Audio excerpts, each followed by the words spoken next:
যিসকল ছাত্ৰ ছাত্ৰী উপস্থিত হৈছে আৰু সেইসকলৰ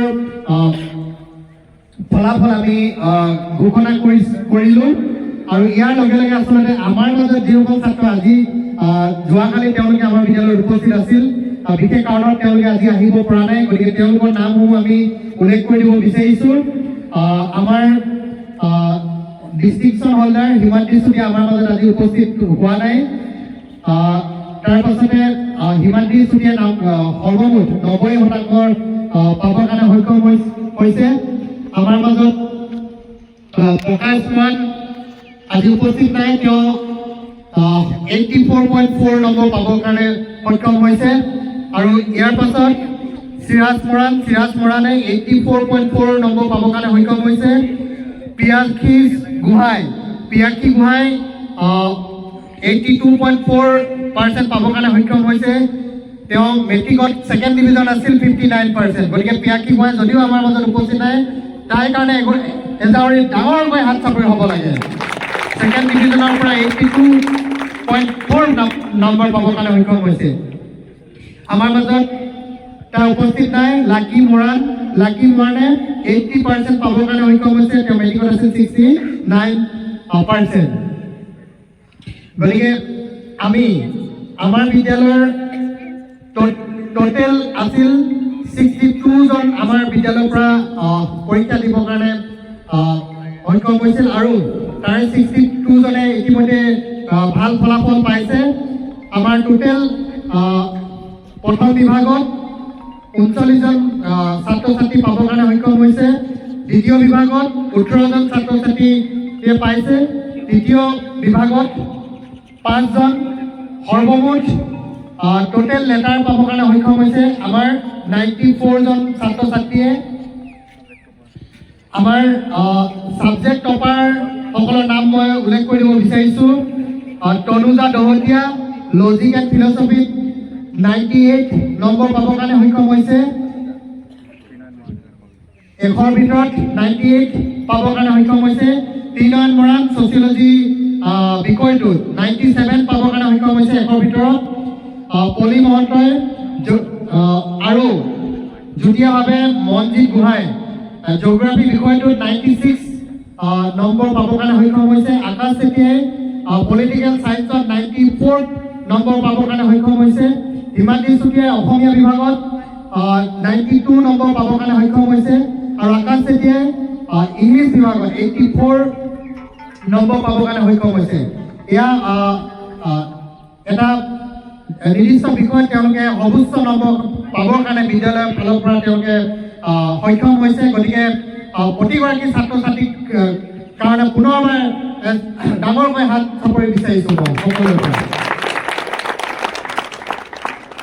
আৰু পুনৰবাৰ মই ঘোষণা কৰি দিব বিচাৰিছোঁ যে আমাৰ যি তিনিওজন স্কুল টপাৰ আছে ক্ৰমে প্ৰথম যিজন টপাৰ আছে তেওঁ আকাশ চেতিয়াই টোটেল নম্বৰ পাইছে 453 আৰু পাৰ্চেণ্টেজ হৈছে 90.60% আৰু ইয়াৰ পিছত দ্বিতীয় সৰ্বোচ্চ নম্বৰ পৰা আমাৰ বিদ্যালয়ৰ পলি মহন্তই 451 নম্বৰ পাবৰ কাৰণে সক্ষম হৈছে তেওঁ শতাংশ হৈছে 90.20%।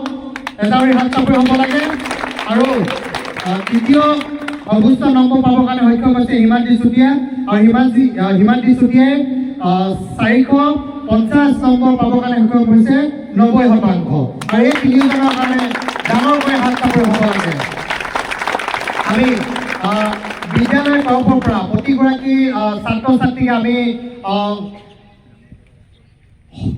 শুভেচ্ছা জ্ঞাপন কৰিছোঁ তেখেতলোকৰ ভৱিষ্যতৰ উজ্জ্বল ভৱিষ্যত আমি কামনা কৰিছোঁ এটা কথা ক'ব লাগিব যে আমাৰ বিদ্যালয়ৰ অৰ্থাৎ বড়োচা ছিনিয়ৰ ছেকেণ্ডেৰী স্কুলৰ প্ৰতিগৰাকী ছাত্ৰ ছাত্ৰীয়ে তেওঁলোকে মেট্ৰিকত যি নম্বৰ তেওঁলোকে পাই আহিছিল আৰু সেই নম্বৰসমূহতকৈ তেওঁলোকে বহুত বেছি নম্বৰ তেওঁলোকে উচ্চতৰ মাধ্যমিক পৰীক্ষাত তেওঁলোকে বৃদ্ধি কৰিছে এইটো আমাৰ খুব এটা ভাল লগা বিষয় বা গৌৰৱৰ এটা বিষয় এই সকল ছাত্ৰ ছাত্ৰীয়ে প্ৰতিটো বিষয়তে বা প্ৰতিটো বিষয় তেওঁলোকে খুব তন্নতন্নকৈ গ্ৰহণ কৰিছিলে। তেওঁলোকে শিক্ষাগুৰুসকলে যেনেধৰণে শিক্ষা দান কৰিছিলে তেওঁলোকে সুন্দৰভাৱে তেওঁ গ্ৰহণ কৰিছিল। আৰু সেই হেতুকে প্ৰতিগৰাকী শিক্ষাগুৰু আৰু ছাত্ৰ ছাত্ৰী অভিভাৱক আমি ধন্যবাদ জ্ঞাপন কৰিছোঁ। তেওঁলোকৰ অশেষ প্ৰচেষ্টা আছে, তেওঁলোকে ত্যাগ কৰিছে, কষ্ট কৰিছে। সেই হেতুকে আজি বিদ্যালয় আৰু ছাত্ৰ ছাত্ৰীসকলে এনেকুৱা ধৰণৰ নম্বৰ পাবৰ কাৰণে সক্ষম হৈছে। ইয়াত আমি কেতিয়াও নুই কৰিব নোৱাৰোঁ যে ইয়াত প্ৰতিগৰাকী অভিভাৱক, প্ৰতিগৰাকী ছাত্ৰ ছাত্ৰী আৰু প্ৰতিগৰাকী শিক্ষাগুৰুৱে ইয়াত যথেষ্ট কষ্ট কৰিছে আৰু যথেষ্ট ত্যাগ আছে। আৰু সেই হেতুকেহে আজি এই বিদ্যালয়খনে বড়োচা ছিনিয়ৰ ছেকেণ্ডেৰী স্কুলখনে এটা নভবাৰ এটা নম্বৰ পাবৰ কাৰণে তেওঁলোকে সক্ষম হৈছে। আমি এই নম্বৰটো পাবৰ কাৰণে প্ৰথমৰ পৰাই যেনেধৰণে ছাত্ৰ ছাত্ৰীসকলে প্ৰয়াস কৰিছিল, যেনেধৰণে তেওঁলোকে চেষ্টা কৰিছিল, সেয়া আজি আচলতে আমি প্ৰতিফলন পাবৰ কাৰণে সক্ষম হৈছোঁ।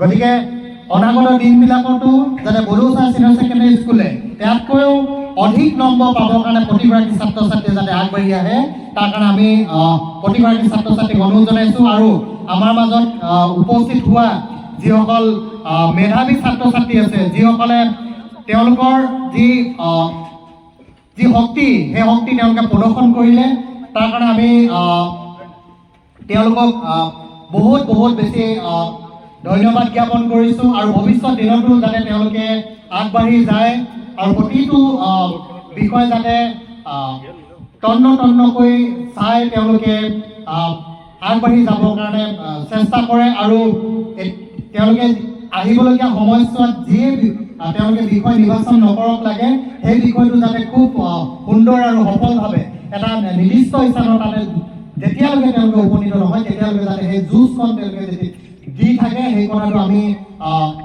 অনুৰোধ কৰিম। আৰু শুভেচ্ছা প্ৰতিটো সময়তে থাকিব আমাৰ বিদ্যালয়ৰ শিক্ষাগুৰু বা বিদ্যালয়ৰ প্ৰতিগৰাকী অভিভাৱকৰ। আমাৰ ইয়াত যিসকল ছাত্ৰ ছাত্ৰীয়ে সুখ্যাতিৰে উত্তীৰ্ণ হৈছে, ভাল ফলাফল দেখাবৰ কাৰণে সক্ষম হৈছে, আমি তেওঁলোকৰ লগত সদায় আছোঁ। প্ৰতিটো সময়তে আমি তেওঁলোকক লগ দিম। বিদ্যালয়ৰ পৰা যিয়ে তেওঁলোকক সহযোগিতা আগবঢ়াব লাগে, আমি তেনেধৰণৰ সহযোগিতা আগবঢ়াবৰ কাৰণে আমি সদায় প্ৰস্তুত আছোঁ। গতিকে আমি আজি এই বিদ্যালয়ত সুখ্যাতিৰে উত্তীৰ্ণ হোৱা প্ৰতিগৰাকী ছাত্ৰ ছাত্ৰী উপস্থিত হ'ল, তাৰ কাৰণে আমি প্ৰতিগৰাকী মেধাৱী ছাত্ৰীক আমি ধন্যবাদ জ্ঞাপন কৰিছোঁ।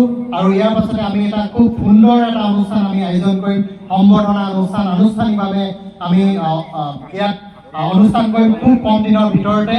আৰু তাত অসমৰ বুদ্ধিজীৱীসকল আৰু অসমৰ বিভিন্ন বিশ্ববিদ্যালয়ৰ পৰা তেওঁলোকে ইয়াত আহিব।